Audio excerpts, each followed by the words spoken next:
Good evening, I'm Greg Loyd, and thank you for watching WGXA News at 6. Our top story tonight, the Justice Department filed a lawsuit against Georgia over the state's voting law. And we appreciate you for joining us, everyone. I'm Greg Loyd, in tonight for Victoria DeCardenas. New details in the shooting death of the 13-year-old boy in Dublin that happened last Friday afternoon. According to police, his 12-year-old brother is the one who pulled the trigger in a shooting that they call accidental. All right, you have just been hearing from Washington County Sheriff Joel Cochran. As you know, Tina Prince has been missing for exactly 1 week today. We just heard the sheriff tell us that they have found what they believe to be her remains. The sheriff says it was found along a rural road outside of Sandersville, Pleasant Grove Road. He also said that while they're not releasing a lot of details, one thing they are confirming tonight, the male acquaintance in the case believed to have had the last contact with her is the suspect they arrested. Our Brittany Miller is in Sandersville. She will have much more coming up just a little bit later on in this newscast.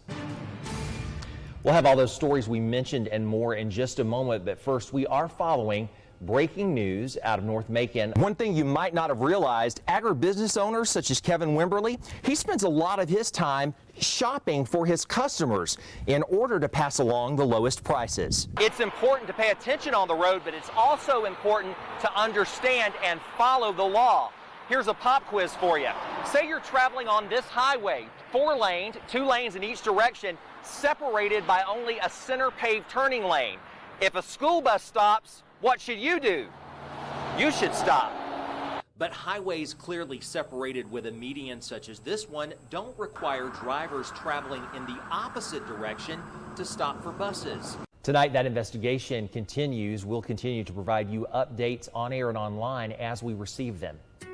We're turning our attention now to weather, and welcome to the first day of July, but many of you are probably wondering how the 4th of July is shaping up. Between July 28th and August 1st, the shooter or shooters have operated under the veil of darkness in rural areas, including along this road, firing shots in 7 different instances, striking 5 cars and 2 homes. President Joe Biden just wrapping up an address to America.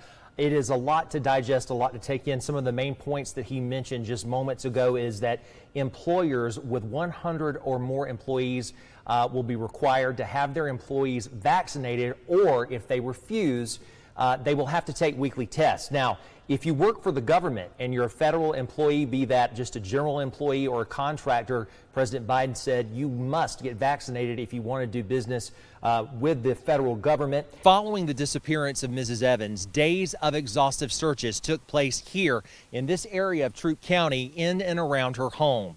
But unfortunately, they did not lead to answers.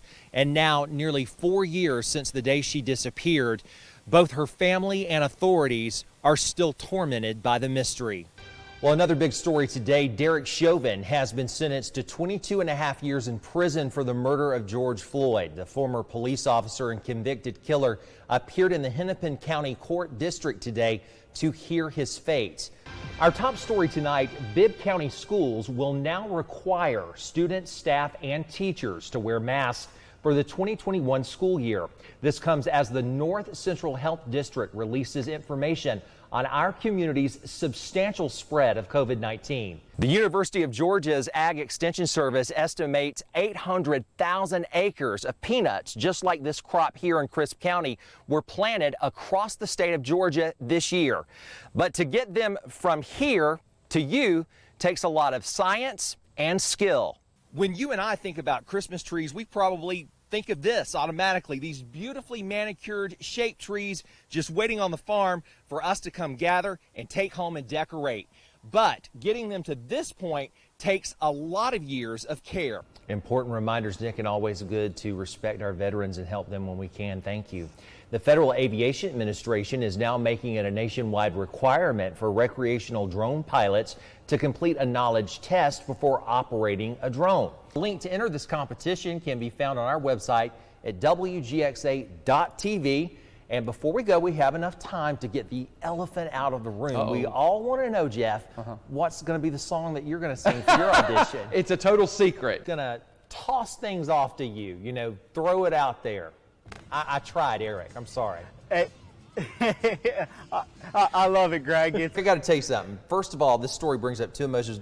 Number one, my dad said that it's always good to have goats to eat your weeds instead of having a lawnmower. Mom wouldn't let him get away with it. This happened to me, not in Atlanta, but on my way to work one morning, Southwest Georgia. I was taking back roads, and I had to stop for a herd of goats that had gotten on the loose. No joke.